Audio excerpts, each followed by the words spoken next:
with either diarrhea or constipation. While on the keto diet, you're not alone.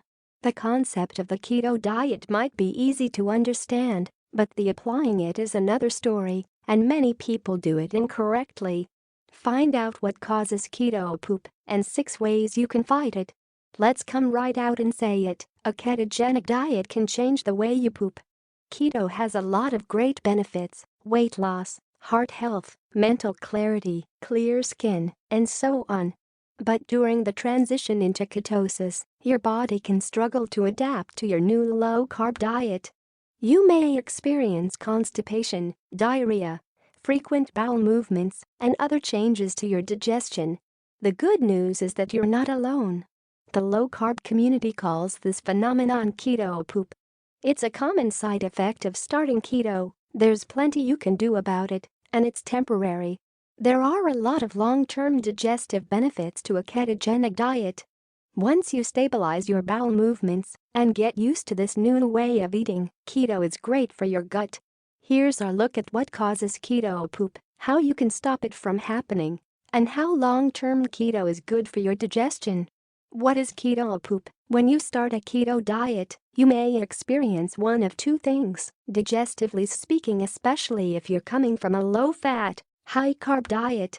Trouble pooping, constipation. Excessive pooping, diarrhea. Let's start with constipation.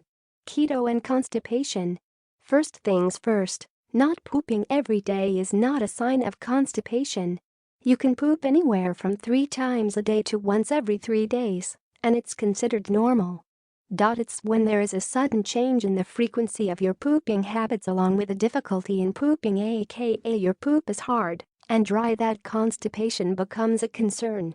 The 3 main causes of keto-related constipation are: number 1, low fiber intake. When you start keto, you often cut out a lot of high-fiber foods, whole grains, higher-carb veggies, legumes, beans, and so on. As a result, you can end up deficient in fiber. Fiber adds bulk to your stool and helps keep you regular. And when you don't get enough of it, you can become constipated. The solution: eat more vegetables. Get plenty of low-carb greens like broccoli, cauliflower, bok choy, fennel, kale, collards, and cabbage. Blackberries, raspberries, and strawberries are also great sources of fiber, and they're low in sugar. Number 2, dehydration. You can expect to lose 3 to 7 pounds of water weight during your first couple weeks of keto. The drop happens because you're working through your glycogen carb stores. And carbs require a lot of water for storage, while fat does not. If you lose all that water and don't replace it, you can end up with constipation. If your stools are dry and hard, you may be dehydrated. The solution: double down on your water intake to fix the issue. Number 3, electrolyte imbalance. When you stop eating carbs, your insulin levels stay low and steady. That's great for your health, but it causes your kidneys to expel sodium, magnesium, and potassium instead of holding on to THEM. Electrolytes, especially magnesium, pull water into your intestines, which softens dry stools and makes them easier to pass.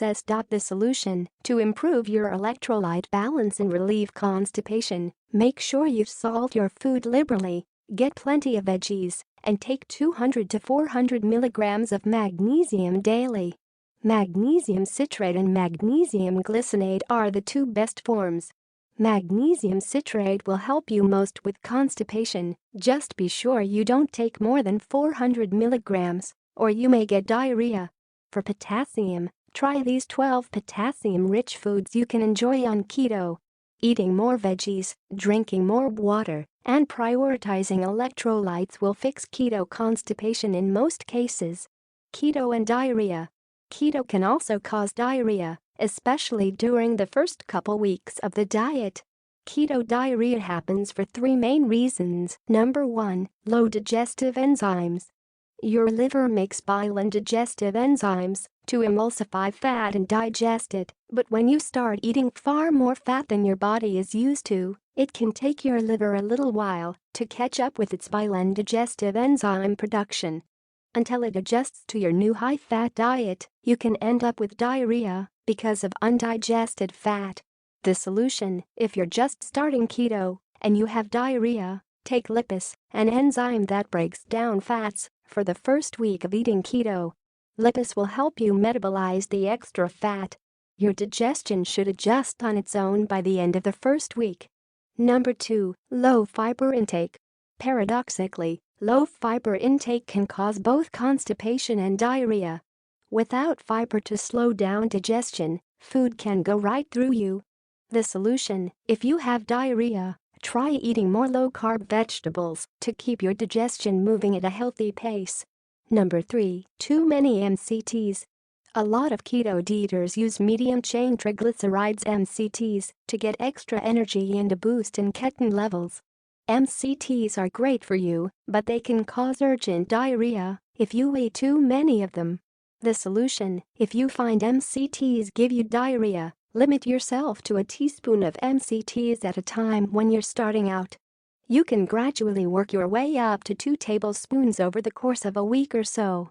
Use these tips to prevent constipation and diarrhea during your keto transition. Once your body adjusts to your new diet, you likely won't have any digestive issues going forward. 3 main ways keto improves digestion. In fact, long-term keto is great for your digestion. A high-fat, low-carb diet is particularly good for your gut bacteria and your gut lining, both of which play a major role in your overall health. Here's how keto improves your digestion. Number 1. Keto feeds good gut bacteria. Your gut microbiome is filled with trillions of bacteria that influence your digestion, metabolism, and even mood and brain function. There are thousands of different species of bacteria in your gut, and they change according to your diet and environment. Not all those bacteria are friendly, though. To keep your gut in good shape, you want to feed good bacteria and discourage damaging bacteria. Keto is great for your good gut bacteria. Research has found that a ketogenic diet corrects gut imbalance in INFANTS and RODENTS. Plus, on a well-balanced keto diet, you're getting virtually all your carbs from vegetables. Veggies are a great source of prebiotic fiber, which serves as food for your good gut bacteria and helps them flourish. Both dietary fat and prebiotic fiber also increase short-chain fatty acids in your gut, which decreases intestinal inflammation and protects your gut from damage. Number 2. Keto starves bad gut bacteria. Keto also starves bad gut bacteria. Most pathogenic bacteria run on sugar, particularly fructose. A diet high in sugar, especially in the form of high fructose corn syrup, feeds damaging gut bacteria, giving them the fuel to multiply and colonize your gut. Eating a high-fat diet without carbs starves bad gut bacteria, killing them off and making room for good gut bacteria to grow. Number 3. Keto maintains gut integrity. Sugar again, fructose in particular, is also bad for your gut lining. Sugar damages your intestinal barrier by weakening little seams called tight junctions.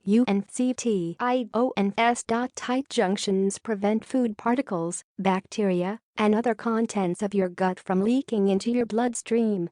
When your tight junctions weaken, you can end up with gut inflammation and an unnecessary immune response, which causes digestive issues and intestinal damage. On a keto diet, you aren't eating sugar or other refined carbs, so you don't have to worry about sugar intake damaging your gut lining.